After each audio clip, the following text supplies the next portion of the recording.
On the surface, they look like a picture-perfect foster family, two parents giving a troubled teen a second chance. But behind closed doors, control, jealousy, and manipulation were brewing. And at the center of it all, a teenage girl who had already survived so much, and a foster father with a chilling agenda. This is a story of Sabrina Zunik, used, twisted, and pushed to commit an unthinkable act, all in the name of love, or so she thought. Some crimes are senseless, some are calculated, and some are so twisted they defy explanation. Welcome to Spouse-icidal Tendencies, where we unravel the darkest minds, the most chilling cases, and the crimes that haunt us long after the headlines fade. Listen close, because the truth is always more disturbing than fiction.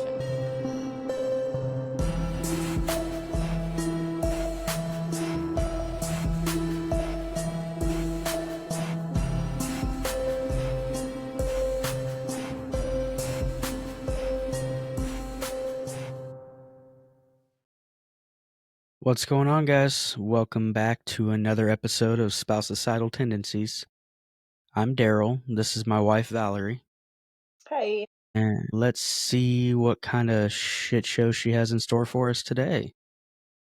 You got something good for us this week? Getting right into it? Is that what we're doing? Fuck yeah, we're getting right into it. All right. It's Well, today 7:30. It's bedtime. Oh, whatever. I'm fucking old. Let's do this. Yeah. We're going to talk about Sabrina Zunik today. Okay. Okay. I'm completely in the dark here. Are you? I am this time. If you don't do an episode on serial killers, I've really got nothing. Well, yeah, I get it. I think it'll probably change, though, because I think once you get sucked in to the true crime thing, it's going to take you over it. I have been listening to Morbid. I'm a pretty big fan of that one. So I shout like out Morbid to a lot. Those wonderful ladies. Ash and Elena. Bunch of fucking weirdos just like us. Yeah, that was one of my first podcasts I started listening to, so. It's a good one. Okay, let's get into it. Let's go. Sabrina Zunik was born October 27th, 1994, to Susan Edwards and Mark Zunick. They were never married, and off again, on again, off again kind of type situation. Both of her parents really struggled with addiction issues and were often in trouble with the law.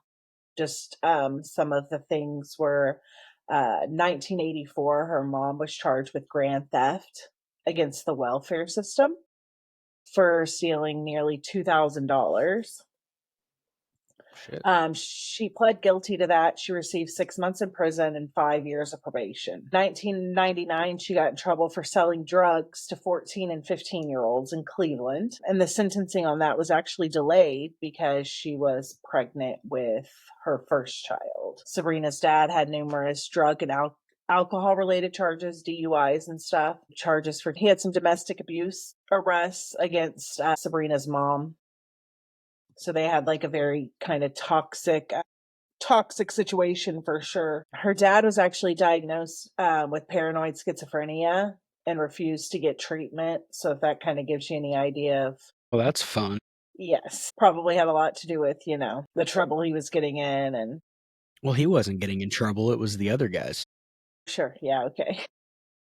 So Sabrina kind of bounced back and forth between her parents, depending on who was in jail at the time, pretty much. So you can imagine, like, home life was kind of rough. Like, people have said that when her parents wanted her to sleep, they were known to put vodka in her baby bottle. So are you not supposed to do that? I think it's kind of frowned upon.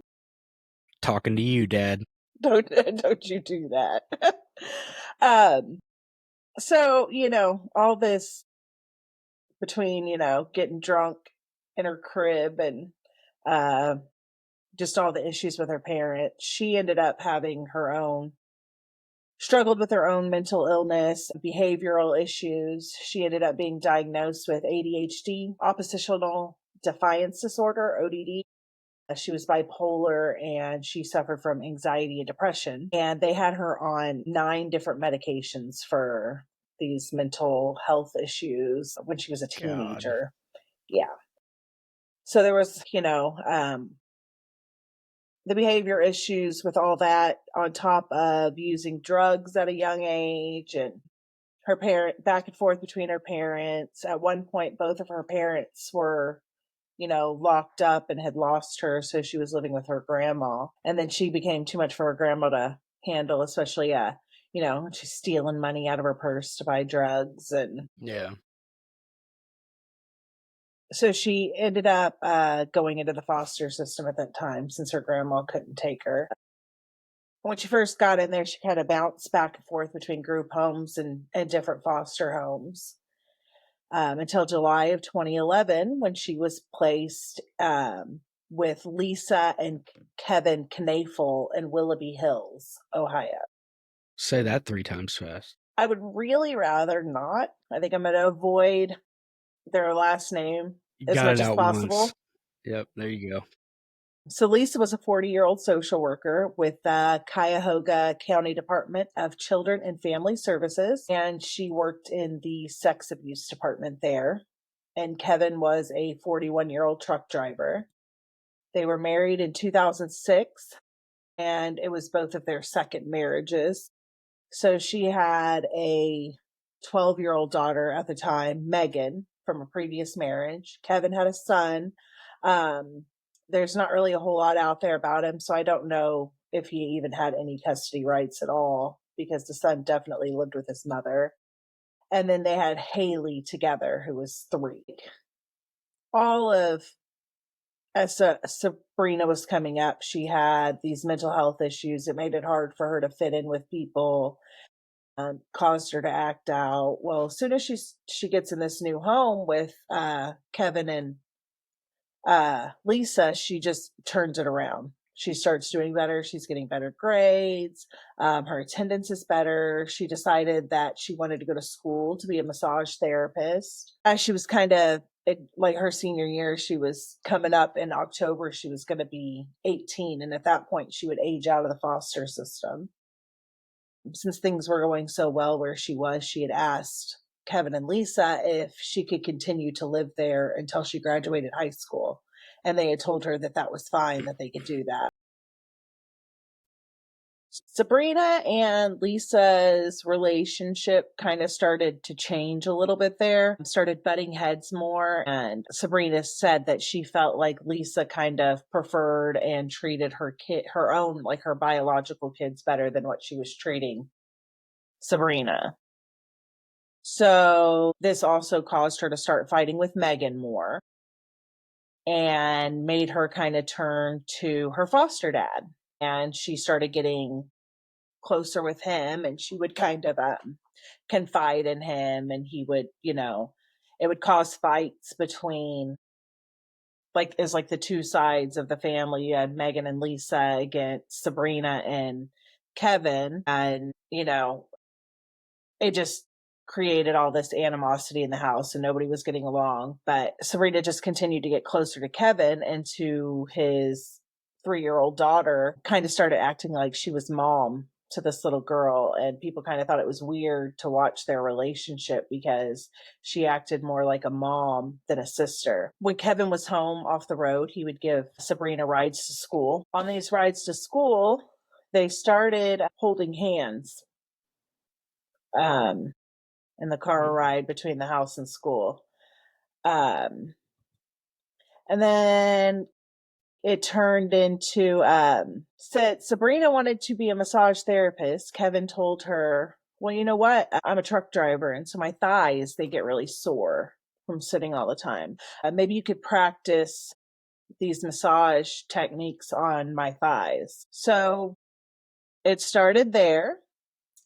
And then these massages changed, and she began to move up and began massaging his penis. After this, when he would give her rides to school in the morning, he would pull off in secluded areas, and apparently they would sit there together and they would both masturbate but wouldn't touch one another. And she says that later it How old was developed. she? How old was she at this time? She said that she's sure that it started before she turned 18. She was 17. but that it continued into when she turned 18. So this, like, it developed over time a little bit. Like, he groomed her, he made her think that these different things were okay, to where it got to the point that now they started engaging in a full-blown sexual relationship. I'm not Kevin, gonna like this episode very much, am I? no, you're not. So, like, Kevin kind of starts isolating Sabrina, kind of making her feel like she's dependent on Kevin, that she needs him. He's the only person that understands her. He's the only one that has her back. Everyone else is against her. And, basically makes her feel like she's in love and this is who she's supposed to be with. Yeah, that's how they fucking do it. Yeah. So in October of 2012, the family, Kevin, Lisa, and the three girls go on a camping trip with some friends. Kevin had, was sitting over with his best friend. They'd been best friends for like 16 years. And he takes him over aside and they're talking.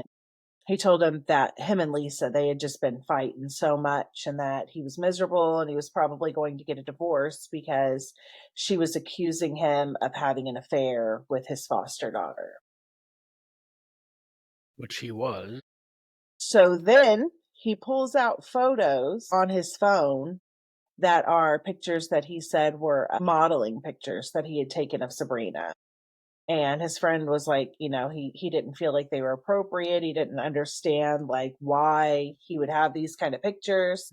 Kevin mentioned that Sabrina had bought him underwear that she thought he would like because they were comfortable.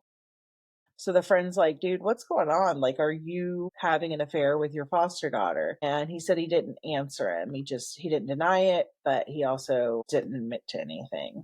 Around this time, he had also called the social worker through, children's services and had asked that if he and Lisa were to get a divorce, if Sabrina could come live with him. Also in October of 2012, at one point, Sabrina and Megan, who's 13, at this point, ended up getting into an argument. Sabrina ended up pulling a knife on Megan. So at this time, Lisa told her, you're 18 now. I told you could stay till school was out, but we can't do this anymore. You need to find a new place to live by the beginning of the year. So November 14th, 2012. It's my birthday. It is your birthday. It took you a little long to catch on to that. Kevin takes Sabrina to school and he ends up pulling over and he breaks down.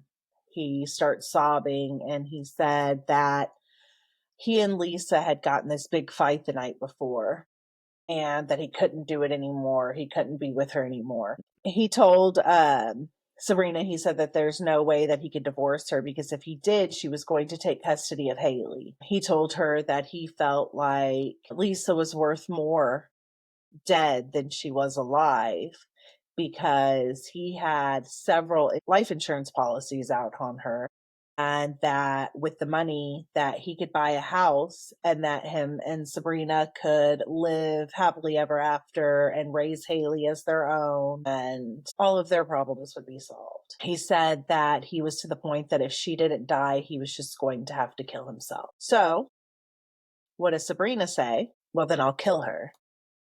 I'll do it. I'll do this for you. I don't want you to kill yourself. And, Haley needs her dad. Whatever. I'll take care of it. Okay. So So just now this, classic grooming and manipulation. Yep. Fucking Yeah. piece of shit. Because then guess what he does? He goes home, packs his bag, gets in his truck and heads to Michigan. Of course he Perfect does. alibi, right? Yeah. So November 15th, the next day, there were 78 texts exchanged between Kevin and Sabrina between 7:12 p.m. and 12:48 a.m. Around 1:15 a.m., Megan is woken by the dog barking and her mother screaming. So she walks into her mom's room and Sabrina is on top of Lisa, stabbing her repeatedly. Shit. She starts screaming at her, stop, you're killing her, get off of her. And she doesn't stop. So she calls 911. And I had thought about including the 911 call, but like after thinking about it more, like this is a 13-year-old girl who is like actively watching her mother be murdered.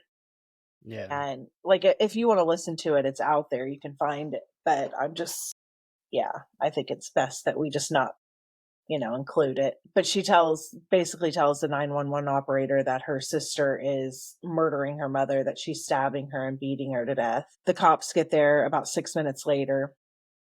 Megan met him at the door, and immediately they're, yelling at her to get on that ground and put her hands above her head because they don't know who she is when they get there, but they get it cleared up. And by the time they get upstairs and call for Sabrina to come out, she comes out holding a 15-inch kitchen knife and is just covered head to toe in blood. Jesus. The police officer heard crying and went into the room, and Haley was hiding in the closet because she had been in bed with her mom when Sabrina came in. So that's the 3-year-old? Yes. Jesus. So Lisa had been stabbed 12 times and cut 166 times with a 15-inch kitchen knife. She had 62 wounds to her head and neck, one of which was a 1-inch laceration in her face, and then a 3-inch laceration near her mandible, which severed her carotid artery and was her official cause of death. She was stabbed 27 times in her chest, with many of those hitting her lungs. But the majority of her wounds were on her arms and legs, so these were defensive wounds. Defense, yeah. She had 89 cuts and stabs on her arms and legs. Her left pinky and her right thumb were almost completely severed from her body. So Kevin, who is out on the road, gets a phone call from the police letting him know what had happened. He kind of, played the upset, grieving husband, but not really. Was kind of calm, just kind of wanted to know what he needed to do to get his girls. So he went and picked them up from the police station at like 5 a.m. The next day, he met a police officer at the house, and the officer described his demeanor as being just very kind of calm and matter of fact. He had told the officer that he had actually been an EMT before, and so he had seen stuff like this numerous times. So he wanted to see the crime scene, and he wanted to know all of the details. Of course he did. Yeah. So the officer, of course, advised against it. He's like, nothing has been cleaned up. Like, this is going to be really hard to see. Like, your wife was like brutally murdered in your bed. But he insisted, and he was just completely emotionless and went in and saw where his wife was murdered. At one point, he had gone up to the jail demanding to see Sabrina, which she's 18 years old. It's not like she's a child. You can't just demand to get in there. He said, I need to see her. I'm her father. They ended up putting him on the visitor list, but didn't actually let him in to see her. So he had several insurance policies out on her, and he was able to cash them all in and ended up with about $785,000.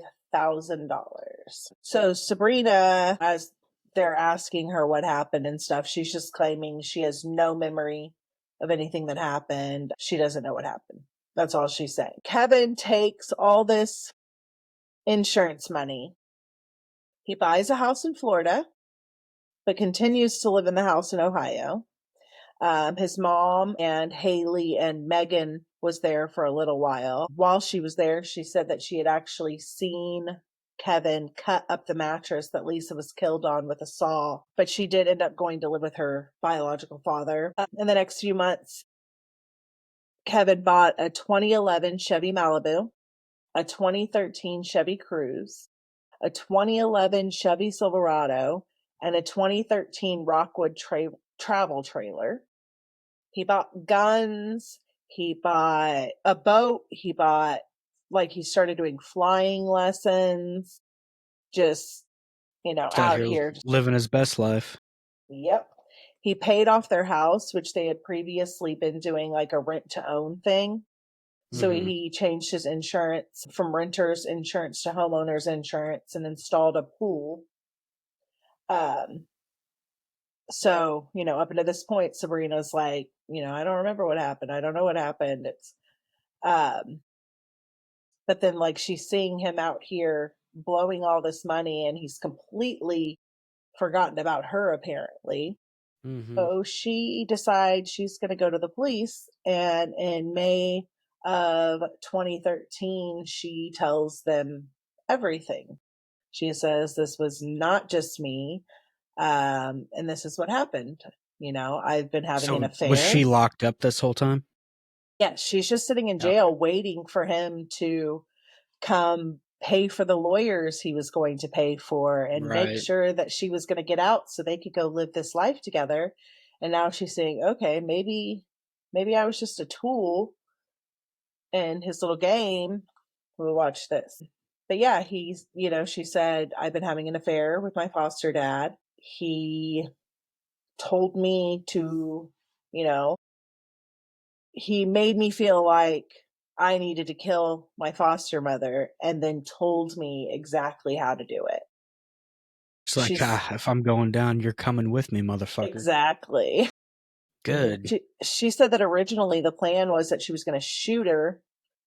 He said to make sure that she used a gun that couldn't be traced to him and wrap a pillow around it so that it would silence. And he had bought several guns around this time, and the plan was to take her out to the shooting range so he could teach her how to shoot. But Lisa wanted to go and didn't want him to take Sabrina. She wanted him to take her instead. And so it didn't work out that way. So then he had decided like she needed to stab her.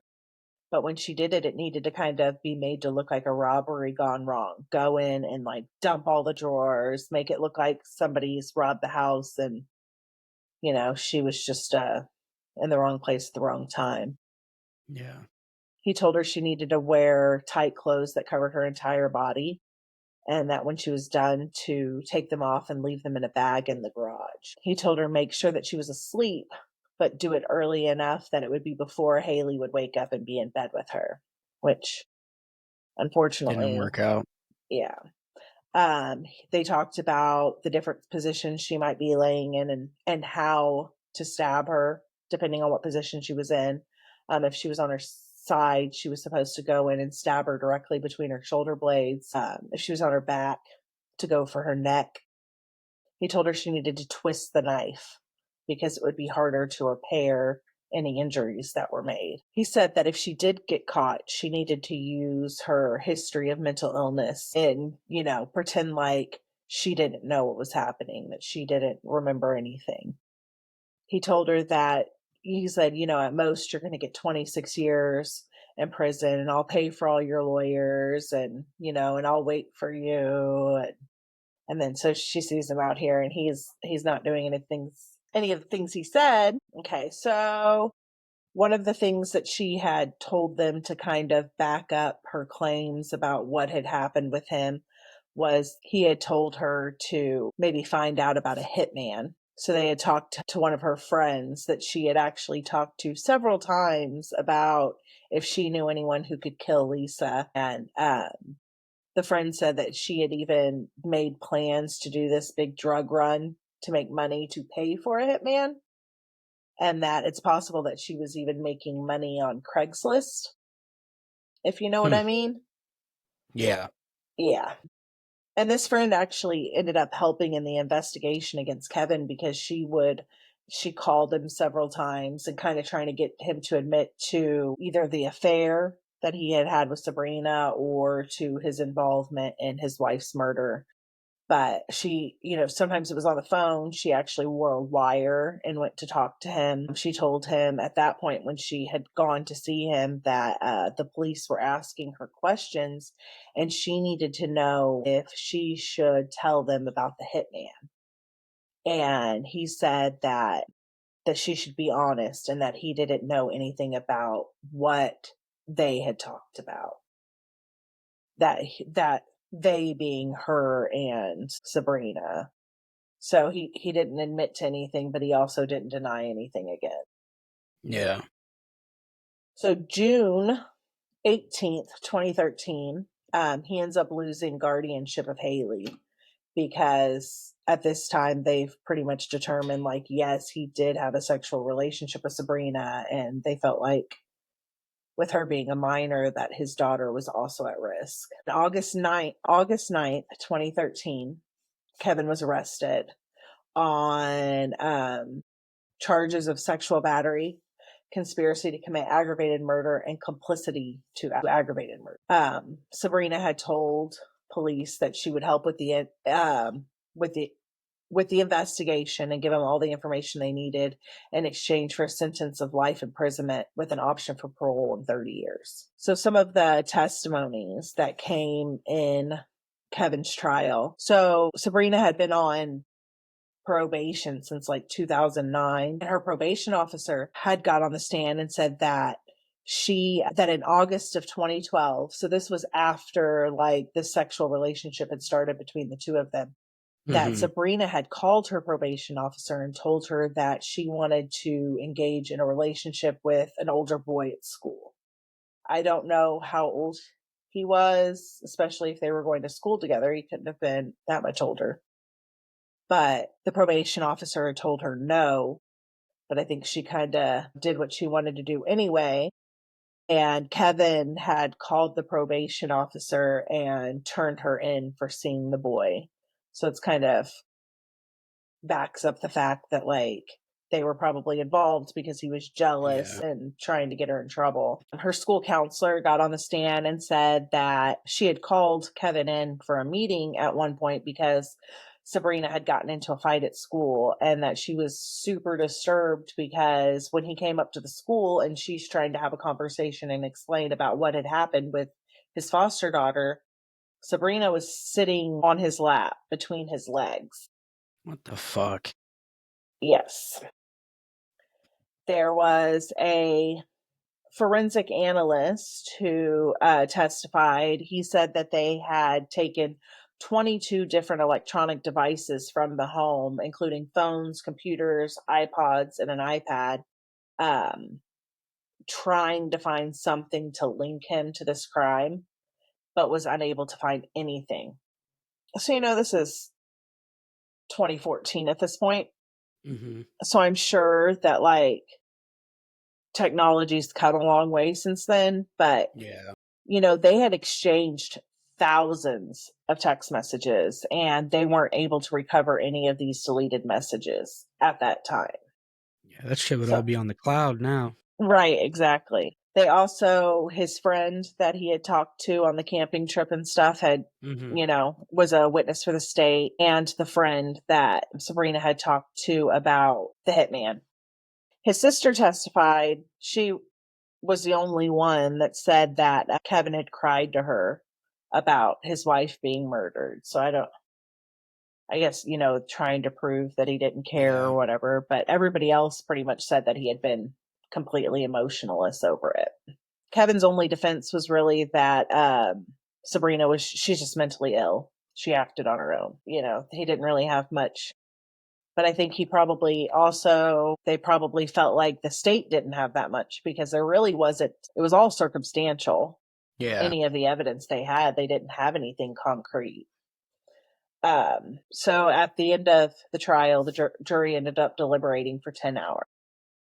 He was found guilty on 2 counts of conspiracy to commit aggravated murder, 3 counts of complicity to aggravated murder, 6 counts of sexual battery, and those held an additional 12 years to be served consecutively to the life sentence that came with the other charges. He has to register as a tier 3 sex offender in the state of Ohio, which means that he has to re-register every 90 days for the rest of his life, and that he's subject to community notification to anyone who lives within 1,000 feet about his specific offense and where he lives. Good. So he is currently 55 years old and serving a life sentence at Lake Erie Correctional Institution.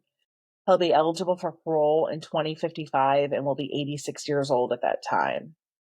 he's still maintaining his innocence. Of course he is. He has tried to appeal a couple times. They've all been denied. At one point, he had claimed that the prosecutor, one of the prosecutors that worked on the case, had previously worked for his defense attorney and that he could have seen the paperwork. It could have been like a conflict of interest, but they determined that the attorney had put in his notice and he never saw any of the paperwork. He had no reason to ever look at the paperwork. Yeah. And then he also tried to sue his own attorney because at one point during the trial, the attorney had objected to his own question, which seems strange. But I think, like, so it's used in a case of like, basically the attorney asks a question and then the person he's asking it of doesn't answer it in the way that he wants them to. Yeah. So then he can, so now what you're saying, we're going to call that hearsay. I object, hearsay. Yeah. I would say that whatever it was that he was objecting to was probably, in his favor, but the guy's obviously an idiot. So Sabrina she was sentenced to life with the possibility of parole in 30 years.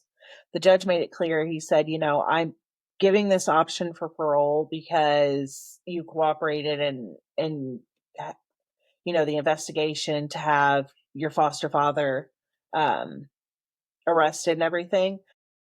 He says that he recognizes the manipulation and coercion that went into her committing this murder, but he said as heinous as this crime was, that outweighed all the other stuff. Yeah, of course.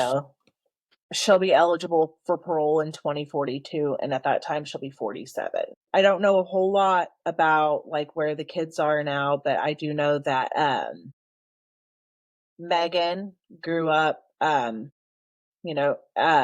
she's good. She's went on, she decided she wanted to study criminal law. So that makes sense, right? I think you hear a lot about stuff like that with these bringing families and friends and stuff to help others. There's not really any info on there where Haley is, but I'm sure she's good. I didn't really want to dig into that because it doesn't really matter. So that is Sabrina Zunik and Lisa Knafel. Look, I did it twice. God. It's pretty crazy. Like, I mean, what do you think? Like, about them getting the same sentence? I don't know. That's a hard one because I mean, yeah, obviously, like this guy was a fucking piece of shit and manipulated her, groomed her, and that you hate to blame mental illness on anything like that, but I mean, I'm sure that the decision to commit the murder, probably did have a lot to do with that, but well, I mean, people that are completely mentally sane, I don't know how else to put it, mentally stable, don't stab someone. Yeah, exactly. 178 times. Yeah. That's crazy. And so it makes you wonder. I mean, she was a kid. Yeah. She was legally a very, an adult, very but she's troubled 18 kid. years old. Your brain is not formed completely until you're like 25 years old. So to me, I don't know, like maybe she needed to be in a hospital or something where they could really work with her and rehabilitate her because. So is she in any kind of programs like that? Do you know anything about that? I don't know, but I would imagine that there's sure probably, yeah. Yeah, I'm sure she is, but God, it's fucking sad. Yeah, and I know that there's like and I haven't got to see it yet, but I think maybe we could watch it tonight. There's a snapped like behind the bars episode about her. Yeah. And they actually interview her, so you get to hear her talking about it like, years after the fact. That's cool. We'll have to check that out for sure. All right, guys, that's all we've got for you this week. I hope you guys are enjoying what we're putting out. If you are, you should let us know. Rate us. Give us a review wherever you're listening to your podcasts. Yep. Be brutal. I want the truth. No, don't do that. Be nice. Well, yeah, this one cries. She doesn't like feelings. You guys can tell me the truth though. It's all right. Whisper. Send them a DM. I don't want to There you hear go. it. Follow us at all the places. Facebook, Instagram. We haven't really been doing much with the TikTok, but we'll get there. Well, you left our 15-year-old daughter in charge of running it, so Well, I'm going to have to take that back over. I think you probably should. Good luck talking her out of it. And they give us a reason to do some stuff with the Patreon. We do have one set up, and we haven't even hardly looked at it since we did, but we do want to start posting some stuff on there once we're kind of getting into our groove with what we're doing with all this. We're new. We don't know what to do. Help me. All right, guys. We'll see you guys next week. Yeah. Stay weird. Bye. Bye. Next week on Spouse-icidal Tendencies, we're diving into the story of a man who lost touch with reality, and his family paid the ultimate price. A stolen identity, a cam girl obsession, and a massacre that left detectives stunned. Grant Amato's story isn't just tragic, it's terrifying. So if you thought this week was dark, buckle up. You won't believe what he did to keep living in a fantasy. See you next week on Spouse-icidal Tendencies.